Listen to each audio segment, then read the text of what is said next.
Hi, Huskies. Welcome back to Chapter 15 of the Hunger Games. We last left off where Katniss was up in the tree and she had sawed loose the Hacker Jacker wasp nest, and it fell down below onto the careers and killed a couple and sent the rest of them running. But Katniss also received a few stings herself, and the last that chapter ended was with Katniss losing consciousness and experiencing crazy hallucinations. So here we are, chapter 15. I enter a nightmare from which I wake repeatedly, only to find a greater terror awaiting me. All the things I dread most, all the things I dread for others, manifest in such vivid detail, I can't help but believe they're real. Each time I wake, I think, at last, this is over. But it isn't. It's only the beginning of a new chapter of torture. How many days do I watch Prim die, relive my father's last moments, feel my own body ripped apart? This is the nature of the tracker jacker venom, so carefully created to target the place where fear lies in your brain. When I finally do come to my senses, I lie still, waiting for the next onslaught of imagery. But eventually, I accept that the poison must have finally worked its way out of my system, leaving my body racked and feeble. I'm still lying on my side, locked in the fetal position. I lift a hand to my eyes to find them sound, untouched by ants that never existed.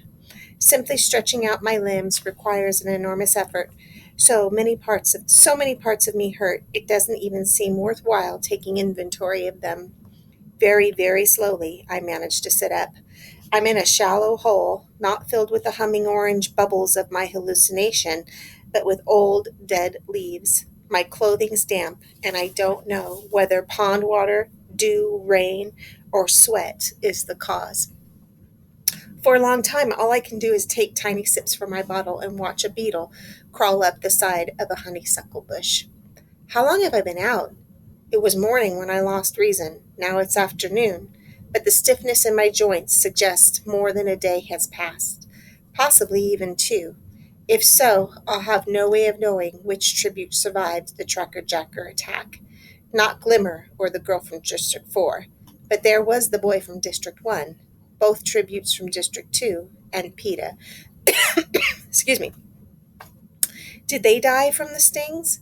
Certainly, if they lived, their last days must have been as horrid as my own. And what about Rue? She's so small, it wouldn't take much venom to do her in. But then again, the Tracker Jackers would have had to catch her, and she had a good head start.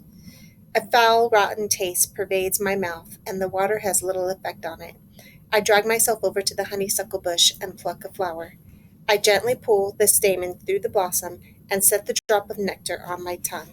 The sweetness spreads through my mouth, down my throat, warming my veins with memories of summer and my home woods and Gail's presence beside me. For some reason, our discussion from that last morning comes back to me. We could do it, you know. What? Leave the district, run off, live in the woods, you and I. We could make it. And suddenly, I'm not thinking of Gail, but of PETA. And PETA! He saved my life, I think. Because by the time we met up, I couldn't tell what was real and what the Tracker Jacker venom had caused me to imagine. But if he did, and my instincts tell me he did, what for? Is he simply working the lover boy angle he initiated at the interview? Or was he actually trying to protect me? And if he was, what was he doing with those careers in the first place? None of it makes sense. I wonder what Gail made of the incident for a moment, and then I push the whole thing out of my mind, because for some reason, Gail and PETA do not coexist well together in my thoughts.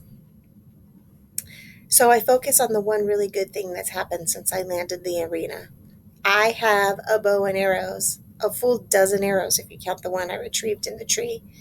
They bear no trace of the noxious green slime that claimed from Glimmer's body, which leads me to believe that might not have been wholly real, but they have a fair amount of dried blood on them. I can clean them later, but I do take a minute to shoot a few into a nearby tree, They are more like the weapons in the training center than my ones at home. But who cares? That I can work with. The weapons give me an entirely new perspective on the games. I know I have tough opponents left to face, but I am no longer merely prey that runs and hides or takes desperate measures. If Cato broke through the trees right now, I wouldn't flee, I'd shoot. I find I'm actually anticipating the moment with pleasure. But first, I have to get some strength back in my body. I'm very dehydrated again, and my water supply is dangerously low. The little padding I was able to put on by gorging myself during prep time in the capital is gone, plus several more pounds as well. My hip bones and ribs are more prominent than I remember them being since those awful months after my father's death. And then there are the wounds to contend with, burns, cuts, and bruises from smashing into the trees, and 3 tracker stings, which are sore and swollen as ever. I treat my burns with the ointment and try dabbing a bit on my stings as well, but it has no effect on them. My mother knew a treatment for them, some type of leaf that could draw out the poison, but she seldom had cause to use it, and I don't even remember its name, let alone its appearance. Water first, I think. You can hunt along the way. You can hunt along the way now. It's easy to see the direction I came from by the path of destruction my crazed body made through the foliage. So I walk off in the other direction, hoping my enemies still lie locked in the surreal world of Jacker venom. I can't move too quickly. My joints reject any abrupt motions, but I establish the slow hunter's tread I used when tracking game. Within a few minutes, I spot a rabbit and make my first kill with the bow and arrow. It's not my usual clean shot through the eye, but I'll take it. After about an hour, I find a stream, shallow but wide, and more than sufficient for my needs. The sun's hot and severe, so while I wait for my water to purify, I strip down to my underclothes and wade into the mild current. I'm filthy from head to toe. I try splashing myself, but eventually just lie down in the water for a few minutes, letting it wash off the soot and blood and skin that has started to peel off my burns. After rinsing out my clothes and hanging them on bushes to dry, I sit on the bank in the sun for a bit, untangling my hair with my fingers. My appetite returns and I eat a cracker and a strip of beef. With a handful of moss, I polish the blood from my silver weapons. Refreshed, I treat my burns again, braid back my hair, and dress in the damp clothes, knowing the sun will dry them soon enough. Following the stream against its current seems the smartest course of action. I'm traveling uphill now, which I prefer with a source of fresh water, not only for myself, but possible game. Sorry for the interruption, guys. Let's continue. Refreshed, I treat my burns again, braid back my hair, and dress in the damp clothes, knowing the sun will dry them soon enough. Following the stream against its current seems the smartest course of action. I'm traveling uphill now, which I prefer, with a source of fresh water not only for myself, but possible game. I easily take out a strange bird that must have been some form of wild turkey. Anyway, it looks plenty edible to me. By late afternoon, I decide to build a small fire to cook the meat, betting that dusk will help conceal the smoke and I can quench the fire by nightfall. I clean the game, taking extra care with the bird, but there's nothing alarming about it. Once the feathers are plucked, it's no bigger than a chicken, but it's plump and firm. I've just placed the first lot over the coals when I hear the twig snap. In one motion, I turn to the sound, bringing the bow and arrow to my shoulder. There's no one there, no one I can see anyway. Then I spot the tip of a child's boot, just peeking out from behind the trunk of a tree. My shoulders relax and I grin. She can move through the woods like a shadow. You have to give her that. How else could she have followed me? The words come out of my mouth before I can stop them. You know, they're not the only ones who can form alliances, I say. For a moment, no response. Then one of Rue's eyes edges around the trunk. You want me for an ally? Why not? You saved me with those tracker jackers. You're smart enough to still be alive, and I can't seem to shake you anyway, I say. She blinks at me, trying to decide. You hungry? I can see her swallow hard, her eyes flickering to the meat. Come on then, I've had 2 kills today. Rue tentatively steps out into the open. I can fix your strings. Can you? I can fix your stings. Can you? I ask. How? She digs in the pack she carries and pulls out a handful of leaves. I'm almost certain they're the ones my mother uses. Where'd you find those?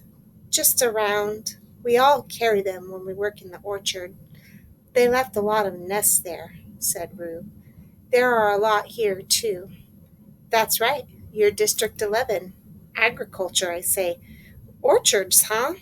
That must be how you can fly around the trees like you've got wings. Rue smiles.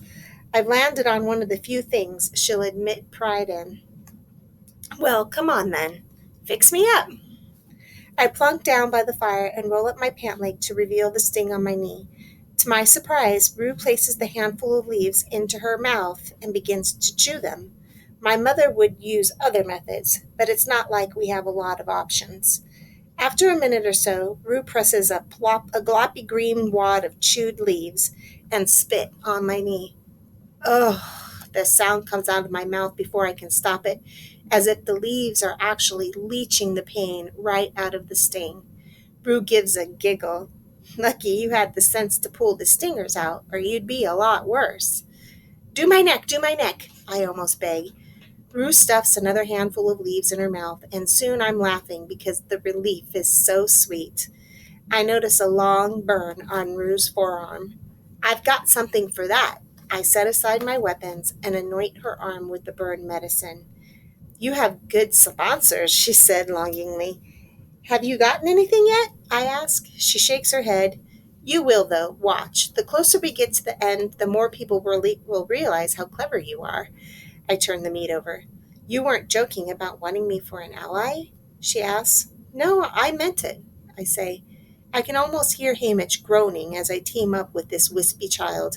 But I want her, because she's a survivor, and I trust her. And why not admit it? She reminds me of Prim. Okay, she says, and holds out her hand. We shake. It's a deal. Of course, this kind of deal can only be temporary, but neither of us mentions that. Rue contributes a big handful of some sort of starchy root to the meal.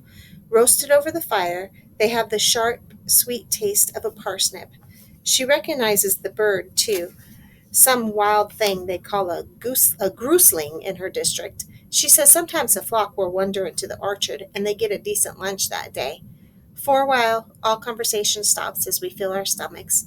The grousling has delicious meat that's so fatty the grease drips down your face when you bite into it. Oh, says Rue with a sigh, I've never had a whole leg to myself before. I'll bet she hasn't. I'll bet meat hardly ever comes her way. Take the other, I say. Really? She asks. Take whatever you want. Now that I've got a bow and arrow, I can get more. Plus, I've got snares. I can show you how to set them, I say. Rue looks uncertainly at the leg. Oh, take it, I say, putting the drumstick in her hands. It will only keep a few days anyway, and we've got the whole bird, plus the rabbit. Once she's got a hold of it, her appetite wins out, and she takes a huge mouthful. I'd have thought in District 11 you'd have a bit more to eat than us. Since you grow the food, I say. Rue's eyes widen. Oh no, we're not allowed to eat the crops. They arrest you or something? I ask. They whip you and make everyone else watch, says Rue. The mayor's very strict about it. I can tell by her expression that it's not that uncommon not that uncommon an occurrence. A public whipping's a rare thing in District 12, although occasionally one occurs. Technically, Gail and I could be whipped on a daily basis for poaching in the woods. Well, technically, we could get a whole lot worse, except all the officials buy our meat. Besides, our mayor, Midge's father, doesn't seem to have much taste for such events. Maybe being the least prestigious, poorest, most ridiculed district in the country has its advantages, such as being largely ignored by the capital as long as we produce our coal quotas. Do you get all the coal you want? Rue asks. No, I answer. Just what we buy and whatever we track in on our boots. They feed us a bit extra during harvest so that people can keep going longer, says Rue. Don't you have to be in school? I ask. Not during harvest. Everyone works then, says Rue. It's interesting hearing about her life. We have so little communication with anyone outside our district. In fact, I wonder if the game makers are blocking out our conversation because even though the information seems harmless, they don't want people in different districts to know about one another. At Rue's suggestion, we lay out all our food to plan ahead.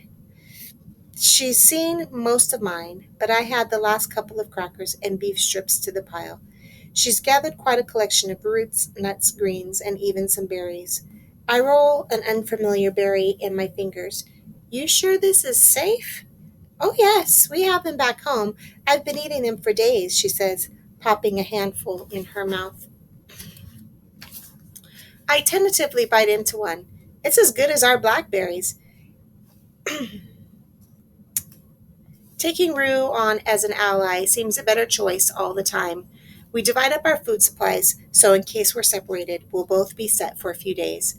Apart from the food, Rue has a small water skin, a homemade slingshot, and an extra pair of socks.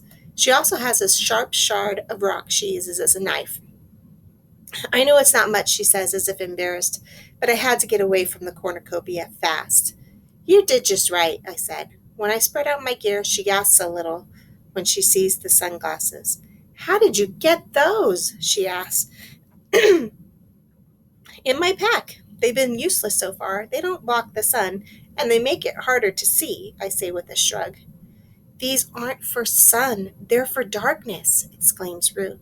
Sometimes when we harvest through the night, they'll pass out a few pairs to those of us highest in the trees, where the torchlight doesn't reach. One time, this boy Martin, he tried to keep his pair, hid it in his pants. They killed him on the spot. They killed a boy for taking these? I say. Yes, and everyone knew he was no danger. Martin wasn't right in the head. I mean, he still acted like a 3-year-old. He just wanted the glasses to play with, says Rue. Hearing this makes me feel like District 12 is some sort of safe haven. Of course, people keel over from starvation all the time, but I can't imagine the peacekeepers murdering a simple-minded child. There's a little girl, one of Greasy Say's grandchildren, who wanders around the hob. She's not quite right, but she's treated as sort of a pet. People toss her scraps and things. So what do these do? I ask Rue, taking the glasses. They let you see in complete darkness, says Rue. Try them tonight when the sun goes down.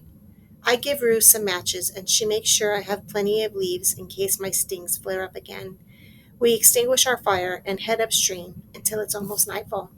Where do you sleep? I ask her. In the trees? She nods. In just your jacket?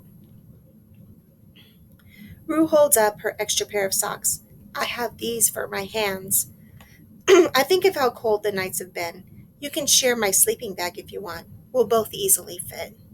Her face lights up. I can tell this is more than she dared hope for. We pick a fork high in a tree and settle in for the night just as the anthem begins to play. There were no deaths today. Rue, I only woke up today. How many nights did I miss? The anthem should block out our words, but still I whisper. I even take the precaution of covering my lips with my hands. I don't want the audience to know what I'm planning to tell her about PETA. Taking a cue from me, she does the same. 2, she said. The girls from District 1 and 4 are dead. There's 10 of us left. Something strange happened. At least I think it did. It might have been the tracker jacker venom making me imagine things I say. You know the boy from my district, PETA? I think he saved my life. But he was with the careers. He's not with them now, she says. I've spied on their base camp by the lake. They made it back before they collapsed from the stingers, but he's not there. Maybe he saved you and had to run. I don't answer. If, in fact, PETA did save me, I'm in his debt again, and this can't be paid back. If he did, it was all probably just part of his act, to make people think he's in love with me. Oh, said Ruth thoughtfully, I didn't think that was an act. Of course it is, I say. He worked it out with our mentor. The anthem ends and the sky goes dark. Let's try out these glasses. I pull out my glasses and slip them on. Rue wasn't kidding. I can see everything from the leaves on the trees to a skunk scrolling through the bushes a good 50 feet away. I could kill it from here if I had a mind to. I could kill anyone. I wonder who else got a pair of these, I say. The careers have 2 pairs, but they've got everything down by the lake, Rue says, and they're so strong. We're strong too, I say, just in a different way. You are. You can shoot, she says. What can I do? You can feed yourself. Can they? I ask. They don't need to. They have all those supplies, Rue says. Excuse me. Say they didn't have supplies. Say the supplies were gone. How long would they last? I say. I mean, it's the Hunger Games, right? But Katniss, they're not hungry, says Rue. No, they're not.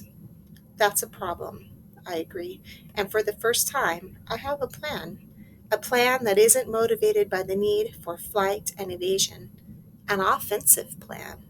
I think we're going to have to fix that, Rue. That's the end of chapter 15. I will come back shortly with chapter 16.